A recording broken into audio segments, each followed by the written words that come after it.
വെള്ളത്തൂവലിൽ ചെറുകിട ജലവൈദ്യുതി പദ്ധതിയുടെ ചെക്ക് ഡാമിൽ നിറഞ്ഞുകിടക്കുന്ന ചെളിയും മണലും നീക്കാൻ നടപടിയില്ല.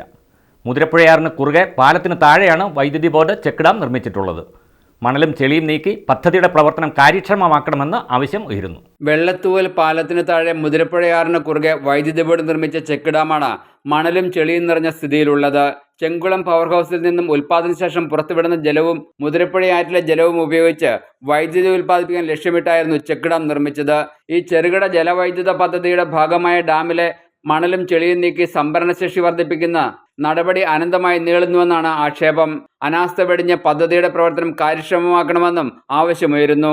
വെള്ളത്തൂവലിലെ മിനി പവർ ഹൗസ് 2018 പ്രളയത്തിൽ വന്ന മണ്ണും ചെളിയും മണലും നിറഞ്ഞു കിടന്ന് പ്രവർത്തനരഹിതമായിരിക്കുക. നമുക്കെല്ലാവർക്കും അറിയാവുന്ന പോലെ ഈ നാടിൻ്റെ വികസനത്തിന് ഏറെ സഹായകരമായിരുന്നു ആ മിനി പവർ ഹൗസ്. അതിൽ ഉൽപ്പാദിപ്പിക്കുന്ന വൈദ്യുതി എന്തുകൊണ്ടോ ഇതിനോടൊന്നും യാതൊരുവിധ ഉത്തരവാദിത്വവും നിലവിലുള്ള ഭരണ സംവിധാനത്തിനോ വൈദ്യുതി ബോർഡിനോ ഇല്ലാത്ത.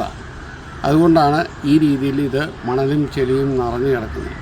ഈ മണലും ചെളിയും ലേലം ചെയ്ത് കൊടുത്താൽ തന്നെ ഇവിടുത്തെ നിർമ്മാണ മേഖല സജീവമാവും. ആളുകൾക്ക് നിസ്സാര വിലയ്ക്ക് മണൽ കിട്ടും.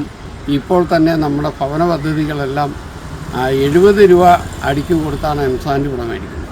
ഒരടി എംസാൻഡിന് 70 രൂപ. നമ്മുടെ മുറ്റത്ത് കിടക്കുന്നു ലോഡ് കണക്കിന് നല്ല ഒന്നാന്തരം മണൽ. ആ മണൽ ലേലം ചെയ്താൽ 2-3 ഗുണങ്ങളാണുള്ളത്. ഒന്ന്, നമ്മുടെ വൈദ്യുത മേഖല സജീവമാവും. പവർ കട്ടും വൈദ്യുതി ക്ഷാമവും ഇല്ലാത്ത രീതിയിലേക്ക് നമുക്ക് മുന്നോട്ട് പോകാം. 2018 പ്രളയത്തെ തുടർന്ന് ചെക്ക് ഡാമിൽ മണലും ചെളിയും വന്ന് നിറഞ്ഞിരുന്നു. അന്ന് ജില്ലാ ദുരന്ത നിവാരണ അതോറിറ്റി ഇവിടെ നിന്നും മണൽ നീക്കാനുള്ള ചില ഇടപെടലുകൾ നടത്തുകയുണ്ടായി. പക്ഷേ ഇതിനെ തുടർന്നുള്ള പ്രവർത്തനങ്ങൾ ചില ആക്ഷേപങ്ങൾക്ക് വഴിയൊരുക്കിയതോടെ അനുമതി മരവിപ്പിച്ചു. ഇനിയും കാലതാമസം വരുത്താതെ ചെക്ക് ഡാമിന്റെ സംഭരണശേഷി തിരികെ എടുക്കാനുള്ള ഇടപെടൽ വേണമെന്നാണ് ആവശ്യമുയരുന്നത്. News bureau, Adimali. എല്ലായിടത്തും വൈഫൈ, എല്ലാത്തും ഇന്റർനെറ്റായേ, നാട് മുഴുവൻ ഡിജിറ്റൽ. നാട്ടാരെല്ലാം ബ്രൗസിംഗിലാണ്. എന്നാ സ്പീഡാ കേരള മിഷൻ. എല്ലാവർക്കും ഇന്റർനെറ്റാ, എല്ലായിടത്തും നെറ്റാ. കേരള വിഷൻ നവകേരള പ്ലാൻ വെറും 199 രൂപയ്ക്ക്.